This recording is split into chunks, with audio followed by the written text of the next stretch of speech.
What's good, YouTube? It's your boy M.D.X, and for today's video I'm going to be talking about a pretty popular anime slash manhwa that has been taking the world by storm recently. This series shows us that you don't really need much to have a successful manhwa. All you need is good art, cool fight scenes, and a aura farming main character, and you're pretty much good. People are like, oh, you need a compelling story with really good characters that develop and attacking deeper themes. To be honest, that is not really true. Solo Leveling shows us that writing, not important. All that stuff that people are talking about, not important. If your characters look cool and they have cool fights, you're chill, you're good. But on a serious note, what is the story about Solo Leveling? So, Solo Leveling, you follow the story of this character named Sung Jin-woo. And I am purposefully only going to say the name of Sung Jin-woo, even though there are other characters, because the other characters do not matter. So I will be addressing them as side chick number 1, side chick number 2, side chick number 3, Tiger Dude, Komatsu from Toriko. So yeah, the characters don't really matter. Honestly, they're just people there that are used to scale Sung Jin-woo's powers. The characters, the humans have as much personalities as the monsters, and the monsters have no personalities because they're literally just video game mobs.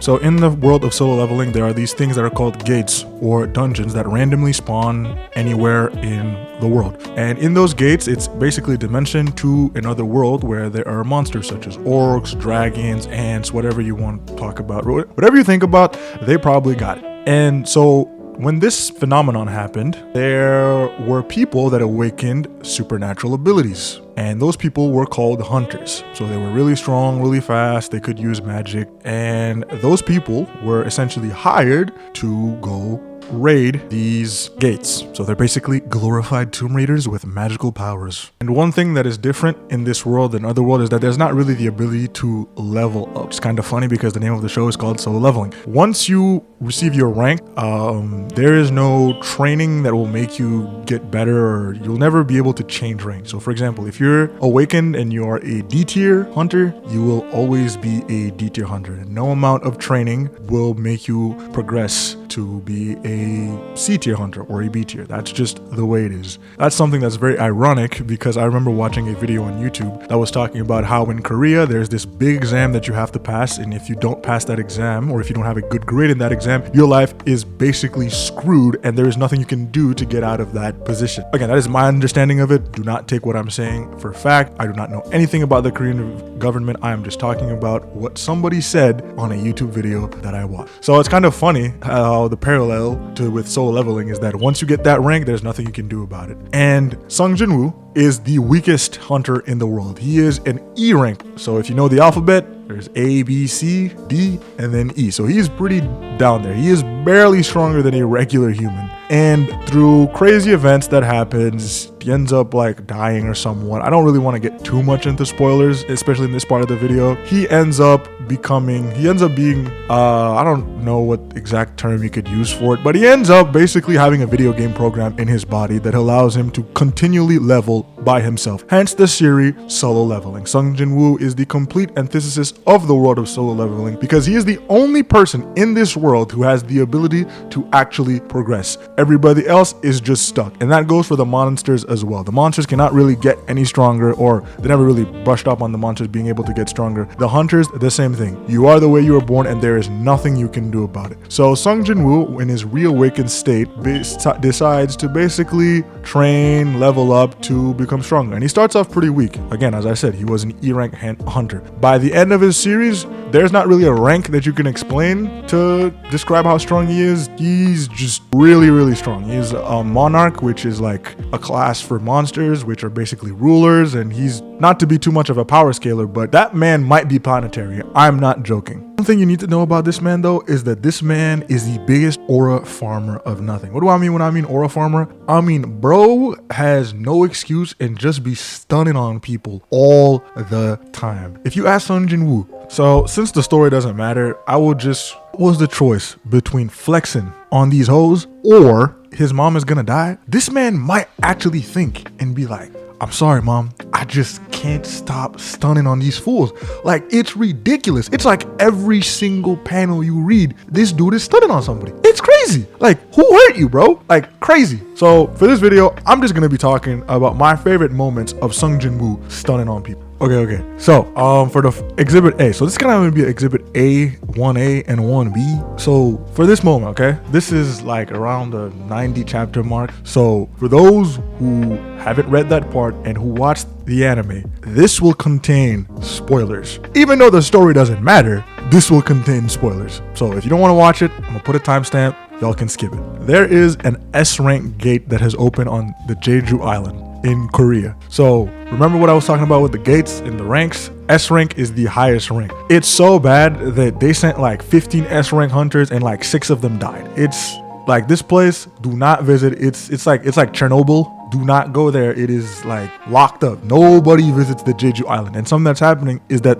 it's an island that's infested with ants and super ants. So we're just gonna call them chimera ants, because people were comparing solo leveling to Hunter x Hunter, which in my mind is ludicrous, but the chimera ants are essentially evolving and now they can fly. So if they don't do anything, they're going to go to Korea and they're going to wipe the floor with the citizens of Korea. So what Korea decides to do is that they need a plan of action. But what happens is that Japan pulls up and tells them, okay, let's join our forces. 2 of the biggest guild in Japan is going to join with the biggest guilds in Korea, and they're basically going to form the Avengers, and they're going to try to take out the nest. All right, so before the raid happens, there's this fun, playful sparring match between the hunters of Japan and the hunters of Korea. The hunters of Korea get dog walked, right? And the strongest hunter in Japan doesn't even fight. So he's trying to be a nation rank hunter, which is over S tier, you know, because why not, I guess. So he first senses Sung Jin-woo and he's like, oh man, this guy must be a powerful assassin type. And then they're like, nah, this dude is not an assassin type. He's a mage type, which means he uses magic. Close quarter combat is not his strength. And he's looking at me and I'm like, huh? What? What did you just say? There's no way this nigga is not an assassin type. And he's like, nah, I swear, like, he's an assassin type. Like, he's a mage type. My boy uses spells. He does not throw hands. Or that's what they thought. So the bro is like, all right, let me have a cool little sparring match with Sung Jin-woo, right? Sung Jin-woo's like, all right, cool. So they start sparring, and I ain't gonna lie, bro is cooking him. Bro didn't even move from one spot. He's flexing. He is flexing on that bro. And this bro starts getting pissed, right? And something about Sung Jin-woo is that the way his system works is if the system feels bloodlust, he has to kill the person, because the system is like made to protect him, to make him get stronger. So if some person feels bloodlust, hey, that's tough. GG's, bro. You're gonna have to get packed up. This bro is keep getting worked up. I'm gonna call him Gildarts, because he kind of looks like Gildarts or Shanks from One Piece. Because again, none of these characters matter. They're just used to scale Sung Jin-woo's strength. Nobody here is a person. They're just NPCs. Remember, that's how you have to think when you read solo leveling or watch it. None of the characters are actually characters. They're just NPCs, all right? So if you think like this, Gildarts is getting worked up, right? And he's like, oh man, I'm gonna try to hit him to kill him. Like, he literally says, I'm gonna hit to kill this man. Which, in and of itself, is pretty stupid. Like, bro, it's a sparring match. Chill out. It is not that deep. I promise you, it is not that deep. So he tries to hit him, right?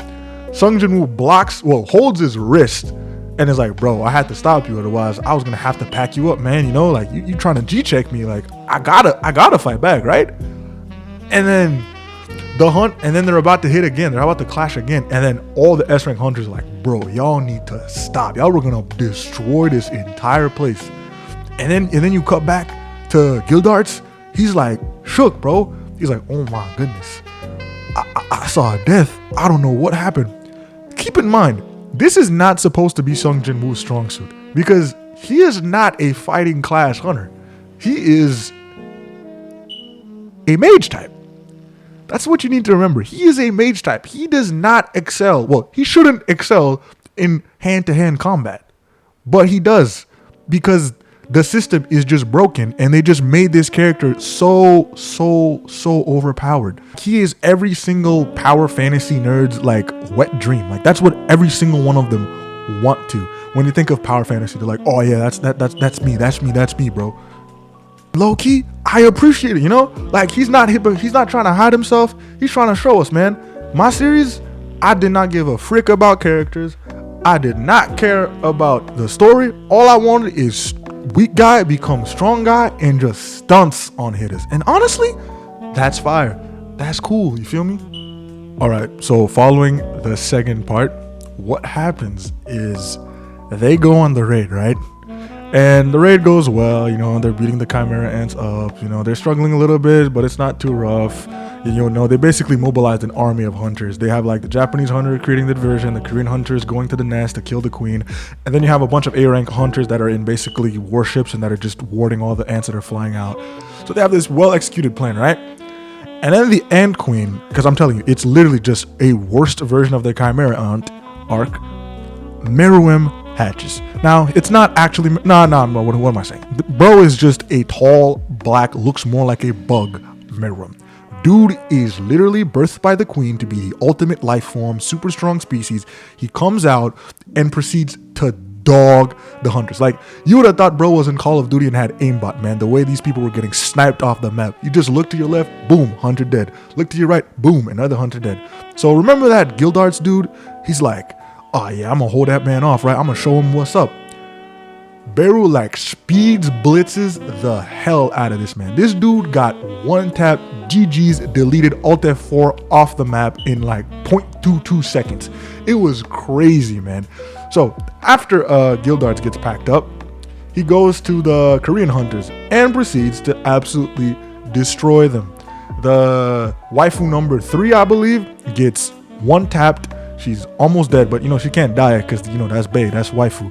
So somehow the plot keeps her alive. Their healer gets destroyed, man. That's like playing Marvel Rivals and that Magic or that Iron Fist or Black Panther just dove and just one tapped the healer. That's basically what happened. So after that happens, all the hunters are pretty much, it's GG's for them, right? And then what happens is Sung Jin-woo pulls up and proceeds to, like, I'm not gonna go too much into detail, but bro, like, the things he did to him, it kind of reminds me of Ichigo when he fought Aizen.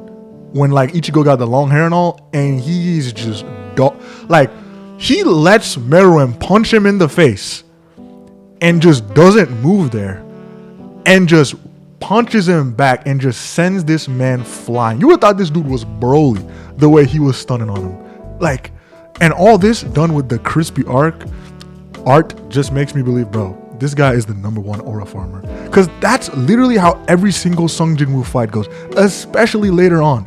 Bro is so broken, he like actively nerfs himself. He's like, oh, even though I have summons that are extremely powerful, I'm just not going to use them when I'm fighting the boss. I am just going to mano-y-mano fight the boss with straight hands, even though it's not my specialty. Like, it's so funny. Like, every single time, especially after season 1, the man is so strong and they just give him these power buffs that you never feel like he is going to lose. But yeah, that was my solo leveling video. Even though I kind of bashed on it a little bit, I reread it to do this video, and it was still fun. I liked it. But people that were saying that this thing is Hunter x Hunter, man, do not know what they're talking about. But hope you like and subscribe, and yeah, M.D.X out.